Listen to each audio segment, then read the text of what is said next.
With their innovative buy one, get three free pricing, a suit from Joseph A. Bank is effectively cheaper than paper towels. Now they come in these easy-to-use dispensers. With 4 suits for the price of a modest dinner, I can feel good about throwing them away when I'm done. Fast fashion is a fast response system that produces clothing that is affordable, quickly made, and inspired by the recent fashion trends. Instead of shopping for 4 seasons a year, consumers are encouraged to shop 52 micro-seasons a year and treat clothes as disposable goods.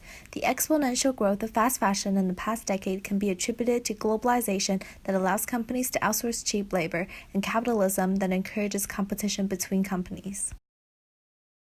Well, globalized production basically means that all of the making of goods has been outsourced to low-cost economies, particularly where wages are very low and kept low. Corporations often acquire enormous power because they now have access to the labor market worldwide, where they can freely employ the cheapest labor and therefore increase competition between garment factories, which are forced to lower the price of their labor in order to survive in the economy. Those at the top of the value chain, they get to choose where the products are being made, and they get to switch if, for example, one factory says, we can't make it that cheap anymore. The brand will say, well, we're not going to come to you anymore, we're going to switch to another place which is cheaper. In the West, they're using everyday low price. So every day they're hampering me and I'm hampering my workers. This is how it is. Globalization has created a complex industry with multiple layers where numerous actors come between the corporations and workers, such as retailers, subcontractors, and garment factory owners. As a result, the money and power that ends up filtering down to the garment workers, who are at the bottom of the chain, is trivial. They are competing. The stores are competing in there. When the stores are coming to us for an order and negotiating, they're telling, look, that particular store is selling this shirt with like $5, so I needed to sell it in the $4.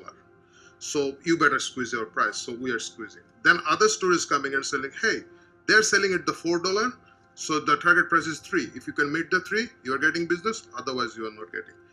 Because we want that business so badly and we don't have other options. Okay, every time we are trying to survive actually. Capitalism is the reason the fashion industry looks as it does today. It's the reason why workers in Bangladesh are paid so little, because if you're operating in a capitalist system, the main thing you have to do is create profit, and you have to create more profit than your competitors. And this is what drives companies to push wages down and down and down.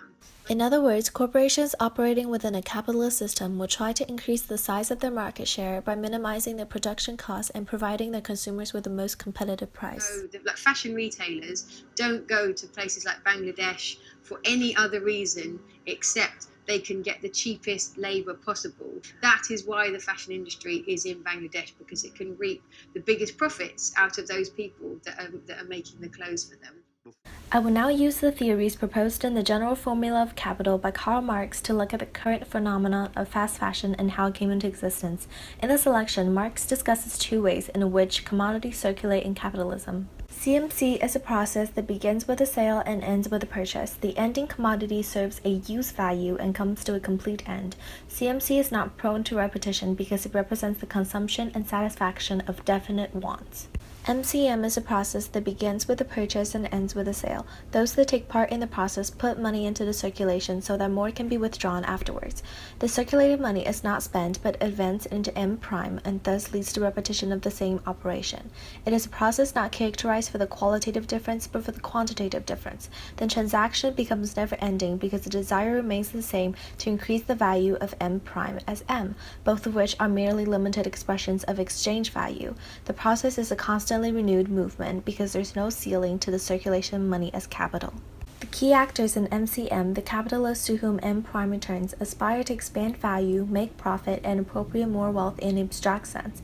As a result, the operations are repeated ceaselessly, allowing the capital to expand automatically and even take on an occult quality of being able to add value to itself. I imagine that Marx would consider fast fashion as a direct product of the circulation of money as capital. Its key characters, disposable clothes, short manufacturing cycles, and minimum production costs, serve the interests of the capitalists, the only winner in the system. The creation of fast fashion feeds into the incentive of the capitalists to repeat the process of MCM prime and boundlessly increase the exchange value of money. Owing to globalization and outsource of labor, corporations within the fast fashion industry can further extract the surplus value of money by exploiting the garment workers. The circulation of money as capital fuels the growth of fast fashion and makes the industry into an independent form that expands continuously. It is evident how the capitalist system exploits the labor of millions of garment workers, but it's also worth asking, are the consumers benefiting from the system? When they spend money on fast fashion clothing, they're at the same time diminishing the use value of money. Unlike traditional clothes that serve a functional purpose and satisfy definite wants, fast fashion redefined clothing as the answer to our ever-growing need for instant gratification. Clothes are no longer appreciated for their function because they have become one of the many material things we just have to have in our possession. Those that take part in the consumption of fast fashion do so to expand their possession of goods in an abstract sense and repeat the process endlessly. Are those buyers immoral or are they amoral? The system that allows companies to do this is amoral. The individuals concerned are simply products of that system and having to drive it through to its logical conclusion. Consumers play a crucial role in the spread of fast fashion and do have the choice to stop the process of MCM prime by refusing to take part in the consumption. However, in our society, there are several barriers to prevent consumers from stepping away. First of all, it is difficult to raise awareness of the ethical issues of the practice within the industry because it only directly affects those in third world countries and therefore is not visible to fast fashion consumers in developed countries. Furthermore, consumers are often exposed to advertisements that strategically associate consumption with happiness and other desirable outcomes, such as promotion of work and successful marriage. Finally, the modern society we live in is one that values financial success and the ability to display our possession of material goods, even though materialism diminishes our happiness. When the interests of major corporations are involved, all these norms are difficult to change, but maybe we can start with becoming more conscientious of the clothes we wear.